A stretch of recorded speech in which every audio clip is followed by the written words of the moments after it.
আমার মরহুম পিতা মেজর জেনারেল আমজাদ খান চৌধুরী সাহেব অবসরপ্রাপ্ত, ওনার পরিকল্পনা ছিল যে উনি যেন বাংলাদেশের দুধ উৎপাদনকারী কৃষকদের জন্য কিছু করতে পারেন।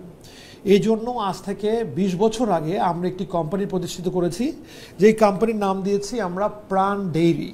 বাংলাদেশের কৃষকদের বিপ্লব ঘটানোর জন্য, নরনারীর বিপ্লব ঘটানোর জন্য এবং অধিকাংশ আমাদের নারী কৃষকদের সমাধানের জন্য আমরা এই ডেইরি শিল্পকে বেছে নিয়েছি। দুধ উৎপাদনকারী এলাকায় আমরা আমাদের মিল্ক কালেকশন সেন্টার বানিয়েছি। কৃষকের থেকে উৎপাদিত দুধ আমরা বাংলাদেশে উৎপাদন করছি। প্রতিদিন যখন আমার মন চায় দুধ খেতে, আমি এবং আমার ৩ বছরের নাতনি সহ আমাদের পরিবারের, আমার মা, আমার ওয়াইফ, আমার মেয়েরা, আমার মেয়ের জামাই, আমার বিউটিফুল নাতনি, আমরা সবাই এই দুধ পান করি। মানুষ চেষ্টা করছে প্রাণ দমিত হয়ে যাক। প্রাণ দমিত হয়ে গেলে কৃষিতে যে বিপ্লব ঘটানোর চেষ্টা করছি তা দমিত হয়ে যাবে।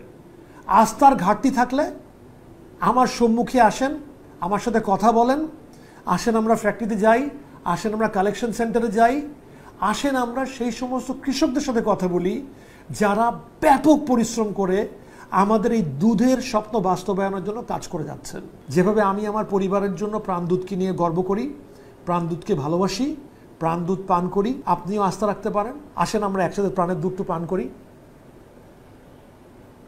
আমি মনে করি বাংলাদেশের সর্বশ্রেষ্ঠ দুধ প্রাণ দুধ।